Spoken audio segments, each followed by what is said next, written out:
राजस्थान के ग्रामीण क्षेत्र में मंजिया की कहानी बहुत प्रचलित है। मंजिया एक प्रकार की आत्मा मानी जाती है जो लोगों को परेशान करती है। ये कहानी एक छोटे से गांव की है जहां मंजिया के कारण गांव वाले दहशत में थे। गांव के लोग सूर्यास्त के बाद घर से बाहर निकलने से डरते थे। रात के समय अक्सर अजीब आवाजें सुनाई देती थी और कुछ लोगों ने दावा किया था कि उन्होंने एक फटे पुराने खून से लथपथ कपड़ों में एक आदमी को देखा है जिसे मंजिया कहा जाता था। एक रात गांव के नजदीक एक जंगल में काम करने वाले रामलाल देर रात घर लौट रहे थे। जैसे कि वे जंगल के पास पहुंचे, उन्हें किसी की चलने की आवाज सुनाई दी। उन्होंने पीछे मुड़कर देखा तो वहां एक फटे पुराने कपड़ों में खून से लथपथ एक आदमी खड़ा था। उनने उससे पूछा, कौन हो तुम? लेकिन वह आदमी ने कुछ नहीं बोला और धीरे धीरे उनकी ओर बढ़ने लगा। अपनी ओर बढ़ता देख रामलाल ने जल्दी से भागने की कोशिश की, लेकिन रामलाल की पैरें भारी हो गई। उनकी पैर किसी झाड़ी में आके फंस गई और वे गिर पड़े। आदमी रामलाल के पास आया और धीरे धीरे गायब हो गया। रामलाल को ऐसा लगा कि किसी ने उनकी गर्दन पर हाथ रखा हो और उनकी सांस फूल रही हो। किसी तरह वे लोट पोट कर तेजी से गांव की ओर भागे और गांव वालों को सारी घटना बताई।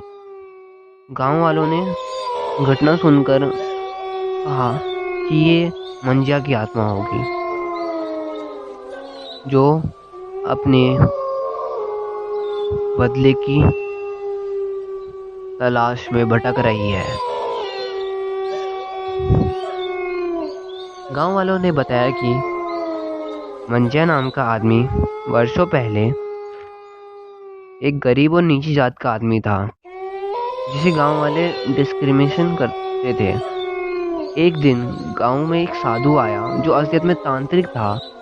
उसने गांव वालों को बताया कि गांव में एक आत्मा है और इधर उधर घूम रही है जो कि गांव का सर्वनाश कर देगी। उसने गांव वालों को एक सुझाव दिया कि गांव में हवन करना होगा और किसी एक मनुष्य की बलि देनी होगी। गांव वाले सुन के चौंक गए और गांव वालों ने मिलजुल कर फैसला लिया कि मंजिया की बलि देंगे और गांव वालों ने हवन किया और मंजिया की बलि दे दी। उस दिन के बाद गांव में अजीब अजीब घटनाएं होने लग गई। बुजुर्गों ने सुझाव दिया कि एक विशेष पूजा और हवन करवाएं मंजिया की आत्मा को शांति के लिए। अगले दिन गांव वालों ने मिलकर एक बड़ा हवन किया और मंजिया की आत्मा की शांति के लिए प्रार्थना की। उस हवन के बाद गांव में मंजिया की घटनाएं कम हो गई और धीरे धीरे लोग डर भी समाप्त हो गया। हालांकि रामलाल और गांव वाले आज भी उस रात को याद कर सिर उठते हैं। मंजिया की कहानी ग्रामीण भारत में सच्ची घटनाओं पे आधारित है जो आत्माओं और भूतों के अस्तित्व को दर्शाती है।